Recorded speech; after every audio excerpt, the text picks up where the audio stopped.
And welcome back to American Agenda. I'm Heather Childers along with Bob Sellers. You know, some disturbing new research, actually not new, we've been talking about it for a while, that shows that this distance learning is hurting our kids. Yeah. And yeah, here now to weigh in. Don't get me started. Exactly, on why so many schools across the country, you know, students like your girls are at home. Why is this happening when other places are open? We have Democratic strategist Jessica DeLoach and Stacy Washington, the co-chair of Black Voices for Trump. Thank you both for joining us. We appreciate it. Stacy, let me start with you. I mean, just your initial thoughts on the damage being done to our children all across this country. Well, so one of the things that I've noticed is there are some smaller local news stories that talk about how many kids are getting Fs. So this is a recent phenomenon. We're not talking about kids who were always falling between the cracks. These are kids who were doing well last school year who are currently earning Fs in school because they're learning virtually. And this is not because the parents aren't working hard to provide them access or that they don't have the internet or that they're not actually attending the classes. We're talking about the kids who are actually in front of their screens, paying attention and still not getting the content. And so the issue here is that parents aren't being heard. Parents are asking for their kids to be back in the classroom. Their taxes are still going to pay the teachers, but they're not being listened to. And the CDC guidance on this and Dr. Fauci both agree that kids can be in the classroom because it's the least likely place for them to actually contract coronavirus. They're not a high-risk category. So, Jessica, how do we fix this? Because it's clearly not working for everybody. Some are doing better than others, but it's tough on a lot of kids.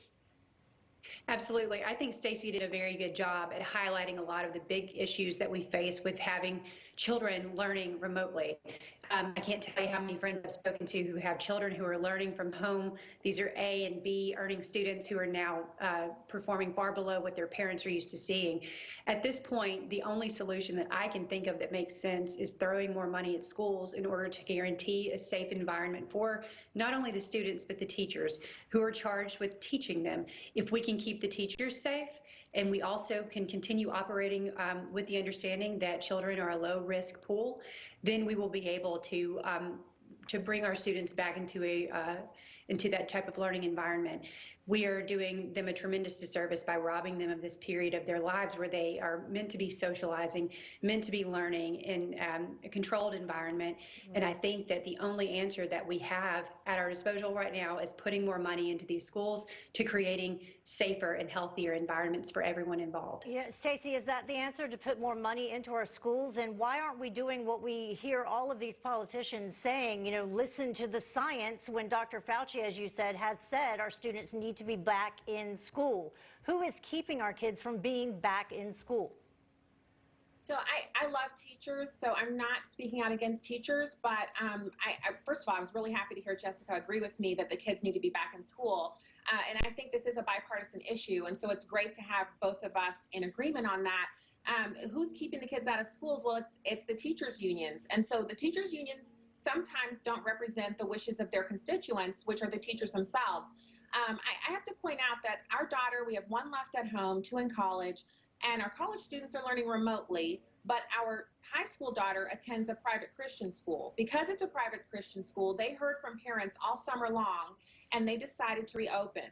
Now, it kind of was a little bit of a struggle with the county guidelines, but they have remained open this entire time, and our daughter has had in-school instruction. Now, the reason they did it is because they're beholden to us because we pay the tuition. We will not have our checks or our bank accounts auto-drafted for our kids learning remotely from home. So they were forced to consider what we want, what parents want, what the high schoolers want. So those kids, grade levels 7 through 12, are in class and they have plexiglass dividers. They have to wear masks all day, and they're doing a half-day program, which means they don't eat lunch at school. The cafeteria is not open. Yeah. But all of the private schools in the St. Louis metro area are open. All of the public schools are on some variation of remote learning. So it's a stark difference. Yeah, and I know in Tennessee, where we moved from, the kids, a lot of them would stay in one classroom, so they weren't getting around as much. So, I mean, there are ways to address this, but they're going to school. Jessica, what's frustrating is I'm the father of 2 daughters that are juniors in high school, and they're on the computer 7 hours a day, and then they've got like 3-4 hours of homework on the computer. They're not getting social interaction. It's driving them crazy.